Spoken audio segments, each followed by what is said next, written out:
समय के साथ विज्ञान ने बहुत तरक्की की।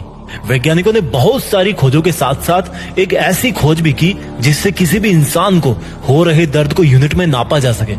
जैसे बुखार को डिग्री फ़ारेनहाइट में नापते हैं, वजन को किलो में नापते हैं, उसी तरह से दर्द को डोल में नापते हैं। वैज्ञानिकों ने बहुत एक्सपेरिमेंट किए, अलग अलग लोगों पर अलग अलग प्रकार से उनको दर्द देकर उससे उत्पन्न होने वाले दर्द को उन्होंने नापना चालू किया।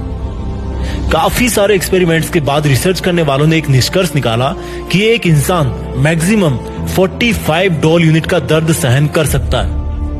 इससे ज्यादा दर्द अगर इंसान को महसूस होगा तो या तो वो मर सकता है या फिर वो जिंदगी भर के लिए अपाहिज हो सकता है। लेकिन अब मैं आपको एक चौंकाने वाली बात बताने जा रहा हूं। एक माँ अपने बच्चे को जन्म देते समय 57 डोल के दर्द का सामना करती है।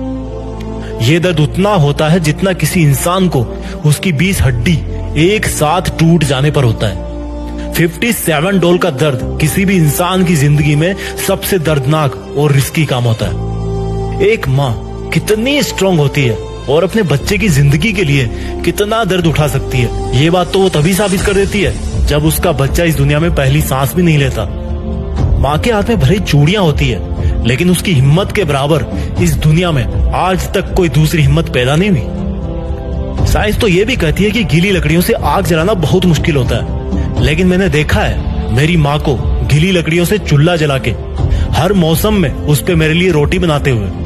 ताजुब होता है रसोई के भारी भरकम धुआं से भी अपने बच्चों के सपनों को कितना साफ साफ देख लेती है माँ। जाने किस मिट्टी के हाथ बने हैं उसके, जो तवे पे उंगलियां जलने के बाद भी इतना टेस्टी खाना बना लेती है। अगर किसी भी इंसान को कभी कोई तकलीफ होती है ना, तो उसकी तकलीफ की वजह से अगर किसी दूसरे इंसान की आंखों में आंसू आते हैं ना, तो उसमें सबसे पहले माँ होती है। अगर सीखना है जिंदगी में कि प्यार कैसे किया जाता है, तो देखना एक बार अपनी माँ की तरफ, फिर इतना तो पक्का होगा कि जिंदगी में तुम किसी और का दिल नहीं तोड़ोगे। अगर सीखना है जिंदगी में कि किसी की फिक्र कैसे की जाती है, तो अपनी माँ को तब देखना जब तुम कभी घर आने में थोड़ी सी देरी कर दो, और वो तब भी तुम्हें खाना खिला करके खाना खाती है। अगर तुम्हें लगता है ना कि मैं डेली डेली एक ही काम करके थक जाता हूँ, बोर हो जाता हूँ, तो यार एक बार देखना अपनी माँ की तरफ, जब वो एक सुपर ह्यूमन की तरह घर में हमेशा सबसे पहले उठती है। एक चीज का तुम अपनी जिंदगी में जरूर सामना करोगे। देखना, जब तुम बहुत बड़े इंसान बन जाओगे तब तुम्हें चाहने वालों की कोई कमी नहीं होगी। उसके साथ साथ तुमसे जलने वाले और नफरत करने वाले भी बहुत होंगे। लेकिन एक माँ वो इंसान है जो तुम्हारे साथ तब भी रहेगी जब तुम हार जाओगे, और वो तुम्हारी फिक्र तब भी करेगी जब तुम बहुत बड़े इंसान बन जाओगे।